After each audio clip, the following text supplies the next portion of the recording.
أيها الأحبة، السلام عليكم. غادي نتكلموا بالدارجة، شوية عربية شوية فرونسي باش نتفاهموا بوغ سو فيغ كومبروندر. دونك عندنا اون ديكسيون ديال 12 كيلومتر، وعندنا 6 كيلومتر واحد البريليفون ديال 10 لتر سكوند. على ليميت اون اورا 80 لتر سكوند à destination, يعني à l'aval. Bon, c'est quoi le Smart Design? C'est un logiciel pour optimiser, pour déterminer l'addiction qu'il faut avec différents diamètres, avec différents prix et avoir un coût minimal. Ça s'applique soit pour les conduites d'eau potable, soit les conduites d'irrigation, soit de l'assainissement. Bien entendu, alors, différents paramètres qui entrent en jeu. L'importance du projet, la topographie, la qualité de l'eau, la nature du sol, l'interaction entre la nature du sol et le matériau. Il y a aussi les contraintes hydrauliques, le débit, la pression, la vitesse et la perte de charge. Pression maximale admissible, pression maximale de service, et évaluer les surpressions, soit par une application appropriée, soit 10 fois la vitesse moyenne à ajouter à la dénivelée entre le trop-plein et le point le plus bas sur le profil. Ensuite, adopter le matériau du tuyau. En principe, attention d'utiliser, comme j'ai vu sur de grands projets en irrigation, des conduites 800 à 1000 en acier noir,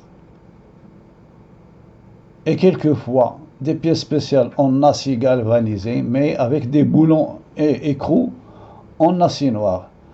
Vous voyez, alors c'est la nuance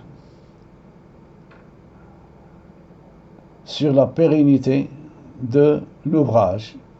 La corrosion va attaquer les conduites en acier et ça va démolir le projet. La durée de vie pour une conduite, 50 à 60 ans. Les tuyaux en acier, bon, on aura 10 à 15 ans, à 20 ans, ça y est. La corrosion peut les attaquer, surtout en fonction de la nature du sol et son interaction avec le matériau. En tout cas, l'acier est à proscrire pour de tels projets de grande envergure. Il y a le coût minimal ou bien le coût qui est déduit de la solution technico-économique. C'est quoi? Plusieurs variantes où l'on choisit le moindre coût du projet. Voilà ce que l'on est.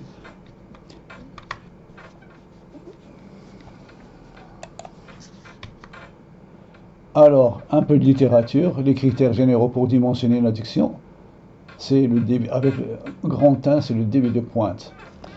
Le débit de pointe, doit comporter même les bouches d'incendie pour une station d'essence ou là pour une unité industrielle. Donc, tous les débits à prélever sont à tenir compte pour fixer le débit de pointe. Il y a aussi la pression qui doit être suffisante pour fournir le débit et l'akhirih. Bon, le diamètre de la conduite doit être dimensionné de manière à minimiser les pertes de charge, etc. etc. Donc, c'est à la littérature pour faire attention. Donc, la tranchée. Alors, il faut respecter, à partir du diamètre extérieur, 20 à 30 cm de part et d'autre en fonction de la nature du sol. Et si la profondeur est grande, il faut faire des gradins. Donc, c'est-à-dire à partir de 1,80 m, juste dépasser le jet de pelle. À 1,80 m, on fait des gradins, etc. pour faciliter la pose et la manutention. Ensuite, c'est une représentation. Donc, le trop-plein,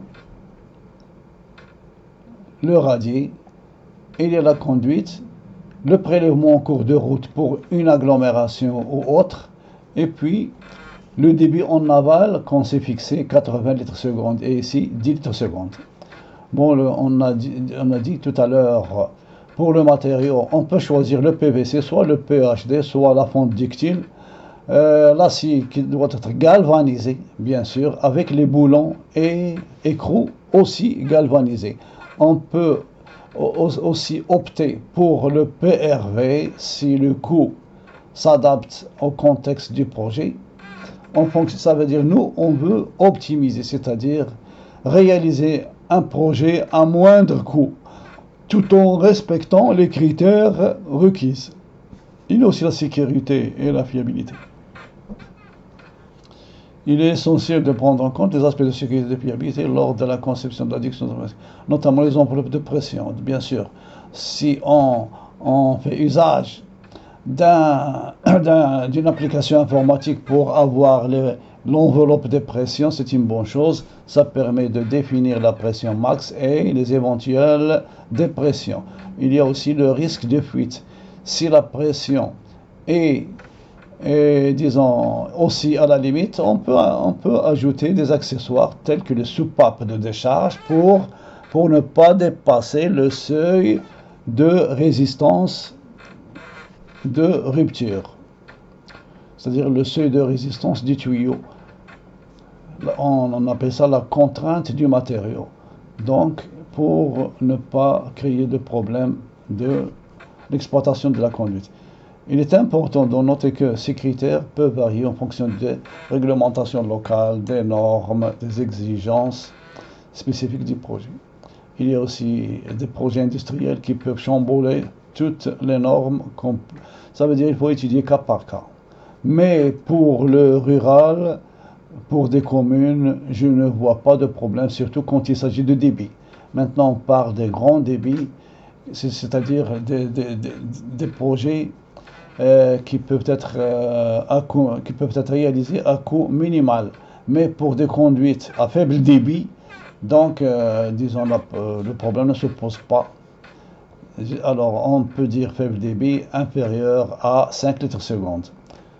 Donc, débit moyen, on peut dire entre 25 ou 30 à 5. Et les grands débits supérieurs à 50 litres seconde.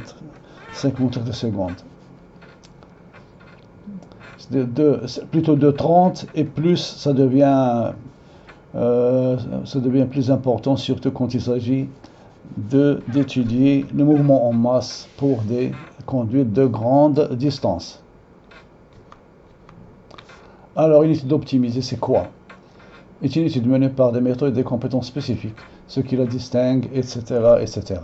Donc, vous allez lire ça, c'est très important pour avoir une vue entre une étude optimisée et une étude basique.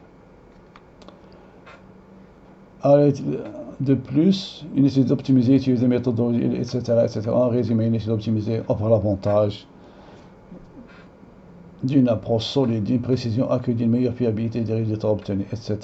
Donc, c'est de la littérature pour parler de l'optimisation. Et c'est très important pour les projets. Merci de votre attention et à la prochaine.